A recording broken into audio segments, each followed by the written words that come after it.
que motiva uma pessoa quando seu lar desmorona. O amor, sentimento que deveria proteger e purificar, pode se transformar em uma catástrofe que confunde a linha entre o bem e o mal. Estamos acostumados a pensar no mal como algo que vem de fora, como um estranho. Mas e se ele começar aqui mesmo, em nossas próprias casas, atrás da porta de um cômodo onde, até recentemente, fotos de uma família feliz estavam penduradas, onde aparentemente nada pronunciava problemas e cada dia transcorria normalmente. No leste da Polônia, não muito longe da fronteira com a Bielorrússia, fica a cidade de Bial Podlaska, uma pequena e tranquila cidade com cerca de 60 mil habitantes. Ali, a vida se desenrola em ritmo lento, de acordo com as regras provinciais. A poucos quilômetros da cidade fica a vila de Rakowiecki, um lugar tranquilo e bem cuidado, onde as ruas têm nomes de pedras preciosas e casas aconchegantes se erguem atrás de cercas. Uma dessas casas fica na rua Rubinowa. 3 pessoas moravam ali: Jerzy Midwid, um guarda de fronteira, um homem rigoroso, mas justo. Sua esposa, Agnieszka, era professora de russo na escola local. Ela era aberta, respeitada pelos colegas e querida pelos alunos. O filho,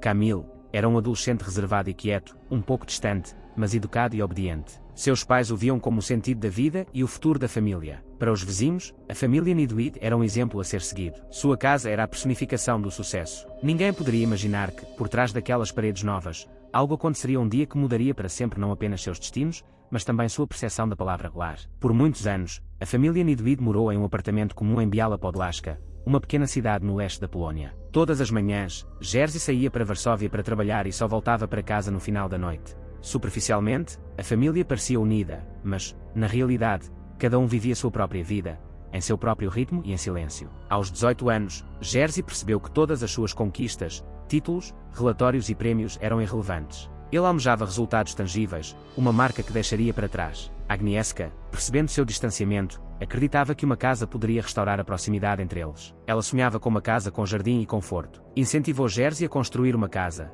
não por luxo, mas como uma nova tentativa de viverem juntos. Em 2012, compraram um pequeno terreno em Rakowski, a poucos quilômetros de Biała Podlaska, e fizeram um financiamento imobiliário. Para Jerzy, a construção tornou-se a personificação da ordem. Ele supervisionava pessoalmente os trabalhadores, selecionava os materiais e contava cada centavo. Agnieszka ficou responsável pelo design de interiores. Gradualmente, a casa se tornou mais do que um projeto, mas uma última tentativa de manter a família unida. Quando tudo ficou pronto, 2 anos depois, eles se mudaram. A casa na rua Rubinowa era maravilhosa: 186 metros quadrados, 4 quartos, uma sala de estar com lareira e uma garagem para 2 carros. Eles sorriam felizes nas fotos, mas mesmo assim era evidente que cada um percebia a casa de forma diferente. Para o mais jovem, ela se tornou um símbolo de sucesso e prosperidade. Para Agnieszka, era uma oportunidade de trazer calor e significado de volta à sua vida. Para Kamil, era apenas mais um lugar onde teria que permanecer em silêncio. Os primeiros meses em Rakowski transcorreram de forma bastante tranquila. A casa era nova e robusta, mas faltava aquilo para o qual fora construída: a sensação de um verdadeiro lar. Kamil Nedwed conheceu Zuzana Maxim no outono de 2014 no Liceu Biała Podlaska. Ambos tinham 18 anos. Zuzana participava de um círculo literário e escrevia para a revista da escola, e Kamil a ajudava com o design. A primeira conversa entre eles foi breve, mas memorável para ambos. Zuzana falava com confiança, com o tom de quem está acostumado a debater. Kamil ouvia em silêncio, atentamente. Uma espécie de afinidade se desenvolveu imediatamente entre eles, baseada não em palavras, mas em um sentimento de camaradagem.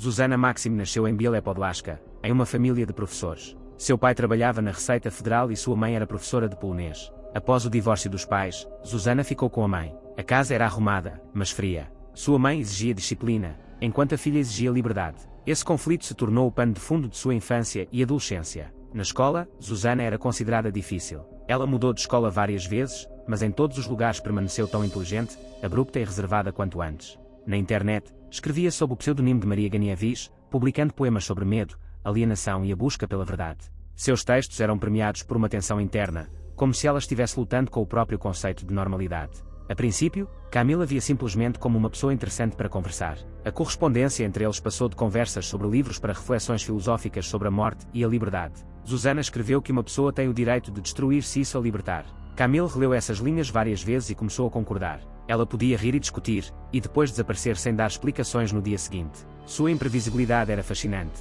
Kamil a interpretava como sinceridade, não como instabilidade. Ao mesmo tempo, começou a se distanciar dos pais. Seu humor tornou-se instável. Agnieszka estava ansiosa, mas Jerzy descartava isso como apenas um sinal da adolescência. Zuzana ditava as regras, sobre o que conversar, para onde ir, quem evitar. Ele percebia isso como cuidado, mas gradualmente perdeu sua própria individualidade. Eles seguiam caminhos paralelos, cada um em sua própria direção. Para os que os rodeavam, era um típico romance de colegial, mas por dentro, uma dependência já se instalava, a qual se tornaria o primeiro estopim para a tragédia que ocorreria poucas semanas depois. No final do ano, o relacionamento havia se transformado em um vício. Susana ditava as regras, sobre o que conversar, para onde ir, quem evitar. Ele interpretava isso como cuidado, mas gradualmente perdeu sua individualidade. Aos poucos, Susana atraiu Camille para seu círculo. Era um ambiente jovem alternativo, música alta, discussões filosóficas, indiferença aparente e tentativas de expandir a consciência. Drogas leves e ilícitas eram vistas como uma forma de se sentir livre. Camille primeiro observou, depois experimentou. Sua cautela deu lugar à indiferença, e seu interesse à imitação. Susana o apresentou aos amigos como um rapaz quieto e inteligente. Todos no grupo se esforçavam para se destacar. Roupas pretas, olhares frios e ironia em vez de emoções abertas tornaram-se suas marcas registradas. Para Camille, isso se tornou a nova norma. Ele mudou seu estilo, pintou a franja e começou a passar quase todo o tempo com Susana. Seu isolamento interno agora assumia uma expressão visível e externa. A influência de Susana se intensificava. Ela afirmava que o amor era liberdade e a família, fraqueza. Camille levou essas palavras ao pé da letra.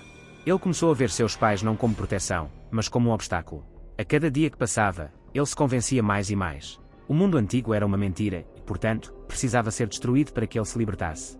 Os estudos deixaram de importar para Camille. Ele raramente aparecia na escola. Suas notas caíram. Agnieszka tentou conversar, mas as conversas terminavam em respostas monossilábicas. Jesse percebeu que o filho chegava tarde em casa e evitava contato visual. O dinheiro começou a sumir da casa. No entanto, qualquer tentativa de controle provocava explosões de irritação.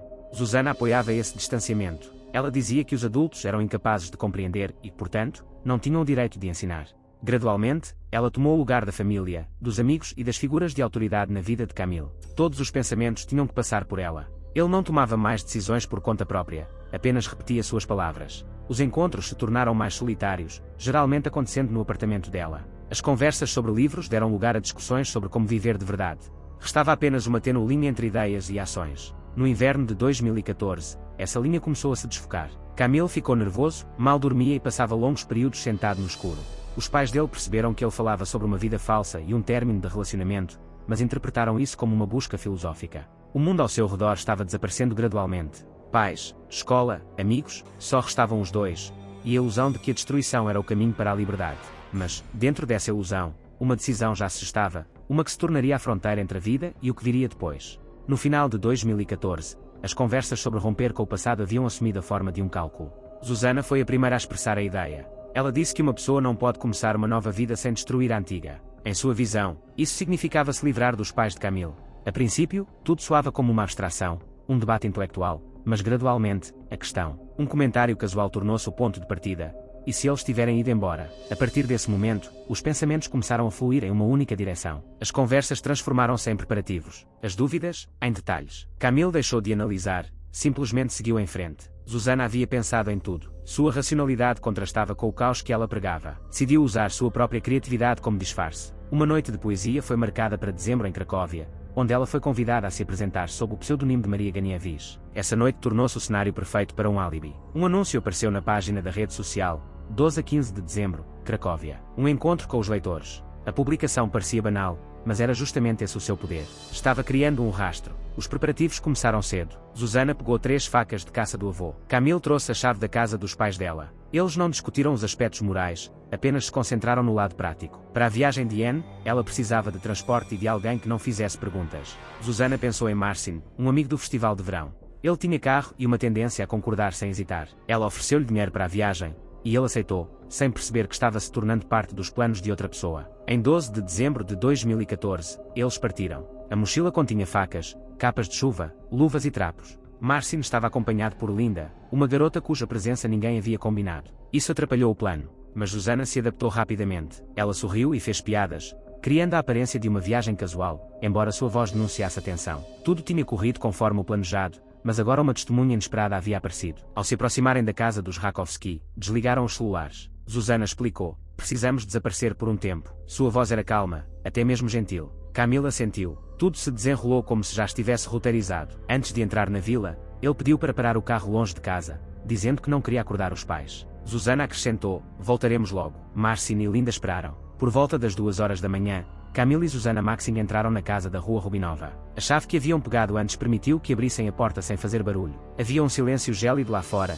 daquele tipo que torna cada som distinto. A cadela Bruna começou a latir, mas Kamila acalmou com uma voz familiar. Todo o resto permanecia igual. O mesmo cheiro de madeira, a mesma cozinha, a mesma escada. Apenas o significado daquela casa havia mudado. Zuzana colocou luvas de borracha e uma capa de chuva de plástico. Kamil copiava cada movimento seu. Moviam-se sem palavras, apenas com frases curtas como comandos. Agora, tudo estava em silêncio. Tudo havia sido combinado com antecedência. Quem entrava primeiro, quem fechava a porta, quem verificava o cômodo. Eram 2 horas da manhã. A porta do quarto dos pais estava destrancada. Kamil entrou primeiro, com uma faca na mão direita. O farfalhar acordou o pai, que murmurou uma palavra. Kamil, este é o único momento em que o passado ainda existe. Então veio o golpe. Zuzana entrou em seguida, e uma série de golpes substituiu o silêncio. Agnieszka tentou se levantar, mas foi esfaqueada no estômago e depois no peito. Um exame posterior determinará se ela sobreviveu por mais alguns minutos. No total, foram mais de 100 facadas. A localização dos ferimentos mostrava que agiram com frieza. Não havia pânico, apenas método. Kamil verificou o pulso do pai e cobriu os corpos com um cobertor. Foi um gesto inexplicável. Sem arrependimento, sem compaixão, simplesmente um ato de inércia. Havia sangue em suas mãos. Eles usaram panos previamente preparados para limpar os rastros das maçanetas e superfícies. O chão foi limpo com água e perfume de Zuzana para disfarçar o odor e apagar as pegadas dos cães. Em seguida, juntaram seus pertences: facas, luvas, capas de chuva, panos. Colocaram as roupas em um saco plástico. Quando o relógio marcou 2h47, saíram de casa. O cachorro não latiu. Kamil fechou a porta e deixou a chave na fechadura. A rua continuava silenciosa. No escuro, caminharam pela estrada de terra, deixando pegadas que mais tarde se tornariam provas. Marcin e Linda os esperavam perto do carro. Não sabiam o que havia acontecido. Zuzana disse que haviam levado o necessário e precisavam chegar a Cracóvia rapidamente. Externamente, ele parecia um pouco irritado e cansado. Nada de incomum. Kamil permaneceu em silêncio durante todo o trajeto. Durante a viagem, Zuzana deu-lhes instruções. Os telefones deveriam ser ligados apenas pela manhã. Falar sobre a viagem, não sobre casa. Kamil assentiu. Ao chegarem a Cracóvia, alugaram um quarto. Zuzana colocou as luvas, a capa de chuva e as roupas em um saco plástico e jogou-os em uma caçamba de lixo. Ela guardou as facas. Foi essa decisão de guardar as armas que permitiria, mais tarde, aos investigadores reconstruir a rota usando evidências de DNA. Enquanto isso, em Rakovski, o dia transcorria normalmente. O vizinho da família Nedved notou um cachorro uivando e luzes nas janelas. Ao se aproximar, viu manchas vermelhas na parede. Sua ligação para a polícia foi registrada às 10h52. A patrulha chegou às 11h18. Dentro da casa, sentiram cheiro de perfume e viram sangue nos degraus. No quarto, 2 corpos estavam cobertos com um cobertor. Havia marcas de luvas no parapeito da janela. Pegadas de sapatos de 2 tamanhos diferentes estavam no chão. A polícia começou a interrogar os vizinhos. Várias pessoas relataram ter visto luzes e ouvido latidos.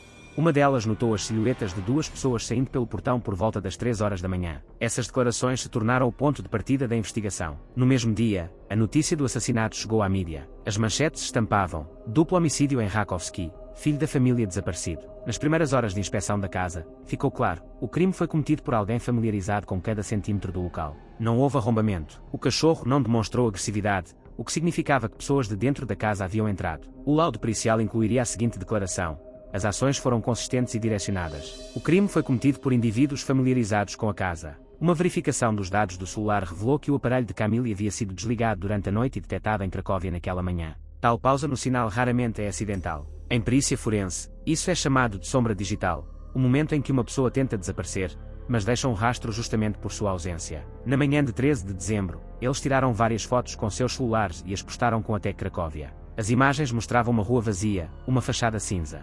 Nenhuma noite de poesia. Isso se tornaria mais tarde um detalhe crucial para a polícia. As fotografias não continham hora nem ninguém que pudesse confirmar a presença deles. Ao meio-dia, Zuzana começou a mostrar os primeiros sinais de pânico. Queixava-se de sentir cheiro de sangue e de que o odor não desaparecia. Kamil lavou as mãos até arderem, passou perfume e correu para se olhar no espelho. Esses detalhes seriam posteriormente registrados no depoimento das testemunhas, os donos do quarto. Eles se lembrariam do cheiro de plástico queimado e do nervosismo da menina. No dia seguinte, a polícia localizou um carro que trafegava pela estrada Rakoiski em direção a Cracóvia. As placas do carro pertenciam a um estudante chamado Marcin. Durante o interrogatório, ele afirmou que de fato havia dado carona a Kamila e Zuzana, sem saber que estava se envolvendo em uma rede criminosa. Ele alegou que elas tinham ido buscar seus pertences a pedido da garota, justamente na hora da morte dos pais dela. Esse fato completou a cronologia dos eventos. Em 15 de dezembro, elas foram detidas em um apartamento alugado em Cracóvia. Durante a busca, foram encontradas evidências que apontavam para o envolvimento delas no crime: uma faca com vestígios de sangue, roupas com vestígios biológicos e celulares com mensagens apagadas. Peritos reconstruíram algumas das mensagens. Frases curtas como tempo, silêncio, trabalho. Essas mensagens secas e sem emoção atestavam um planejamento e preparação meticulosos. Durante o interrogatório, Camille negou envolvimento, alegando que havia saído antes do incidente. Suas palavras desmoronaram diante do peso dos registros de data e hora e do depoimento de Marcin. Mais tarde, ele confessou parcialmente, alegando ter agido sob a influência de Susana. Ela, por sua vez, negou a culpa e se declarou vítima de manipulação. Suas versões eram imagens espelhadas, mas cada uma refletia uma tentativa de se eximir da responsabilidade. A investigação estabeleceu o motivo para o crime: dinheiro e liberdade. Após o assassinato, eles planejavam receber aproximadamente 2 milhões de rublos com a venda da casa e dos pertences. Para Susana, essa quantia não era apenas um ganho financeiro, mas um símbolo de uma nova vida, uma vida sem restrições. Durante o interrogatório, ela afirmou: "Não matamos nossos pais, removemos a barreira." Essa frase tornou-se um elemento-chave para a compreensão de sua visão de mundo e motivação. Os especialistas concluíram que Susana foi a iniciadora, organizadora e mentora do crime. A ação foi racional e insensível. Os psiquiatras observaram que Susana estava ciente do que estava acontecendo e considerou necessário. Camille, no entanto, encontrava-se em uma posição submissa, explicando sua participação com a frase: "Eu não queria, mas ela disse que não havia saída." Isso não é uma desculpa, mas um diagnóstico, um vício impulsionado à obediência. Durante a investigação, dezenas de testemunhas foram interrogadas: colegas de classe, professores, membros de grupos online. Quase todos descreveram o mesmo mecanismo. Susana dominava, Camille se submetia. Seus textos, publicados sob pseudonimo, revelavam motivos para a destruição da estação de rádio. Esses materiais foram adicionados ao caso não como literatura, mas como preparação ideológica para o crime. Martin Linda, que obteve o status de testemunha, confirmou detalhes-chave do crime: a hora, o local e o comportamento do acusado. Notaram a confiança de Susana e a indecisão de Camille. A investigação durou mais de um ano. Mais de 20 exames foram realizados, biológicos, psicológicos, de vestígios. Nenhuma evidência apontou para terceiros ou legítima defesa. Todas as evidências apontavam para o envolvimento do acusado no crime cometido na casa da Rua Rubinova na noite de 12 para 13 de dezembro. Ao final da investigação, a promotoria formulou as acusações: crime premeditado de particular crueldade, cometido mediante conspiração prévia. O motivo: uma combinação de ganância e ilusão de libertação. Ambos foram considerados sãos e capazes de compreender seus atos. O julgamento de Camille Susani começou em 2016. Desde o primeiro dia, ficou claro que seria mais do que um simples julgamento, seria um diagnóstico público. Os réus não eram apenas dois jovens, e representantes de uma geração criada em condições de liberdade digital e distanciamento emocional. Apesar das medidas de segurança reforçadas, a principal ameaça não era a raiva externa, mas sim a curiosidade mórbida, quase hipnótica, do público. A imprensa chamou o julgamento de o caso das crianças perdidas. A sociedade não conseguia aceitar que os autores não fossem indivíduos marginalizados, mas adolescentes inteligentes e instruídos, provenientes de famílias abastadas. Eles destruíram não apenas a vida de seus pais, mas também a familiar noção de limites entre razão e ação, entre ideias e laços de sangue. O comportamento dos réus apenas enfatizou esse abismo interno. Camille parecia perdido, raramente erguendo o olhar, como se tentasse compreender sua situação. Susana, por outro lado, permanecia ereta, com um orgulho quase desafiador. Seu olhar não transmitia agressão ou medo, mas sim uma observação distante. O tribunal notou a completa ausência de remorso em suas palavras, que não demonstravam insanidade, mas profunda convicção. Em 7 de dezembro de 2017, o tribunal condenou cada um deles a 25 anos de prisão. O verdito soou como uma declaração de como a intimidade humana, desprovida de compaixão, se torna uma arma. O juiz enfatizou que a interdependência não atenua, mas sim exacerba a culpa. Eles não mataram apenas seus pais, mataram a própria ideia de família. Após o verdito, a casa na Rua Rubinovaia, em Rakovski, permaneceu vazia por um longo tempo. Bruno, o cachorro, foi levado para um abrigo. Um ano depois, a casa foi colocada à venda. Mais tarde, foi comprada por uma empresa chamada Bizimianai, uma pessoa jurídica que não se importa com quem morava lá ou porque tudo terminou em derramamento de sangue. Assim, uma casa construída com esperança tornou-se uma propriedade sem história, um número em um registro, um objeto sem memória. Camille teve seu direito à herança negado, uma medida formal, mas significativa. Ele perdeu não apenas seus bens, mas também sua ligação com o passado. Tudo que o conectava aos pais foi rompido, legal e moralmente. Após o verdito, Susana desistiu do recurso. Na prisão, continuou escrevendo sob o pseudonimo de Maria Ganevis. Os mesmos temas se repetiam em seus textos: alienação, vazio, decadência. Parecia que o crime não havia mudado, apenas confirmado suas crenças. Camille, ao contrário, se isolou. Na prisão, raramente falava, participava de programas psicológicos e escrevia em cartas para parentes. Pensei que encontraria a liberdade, mas descobri que simplesmente me traí.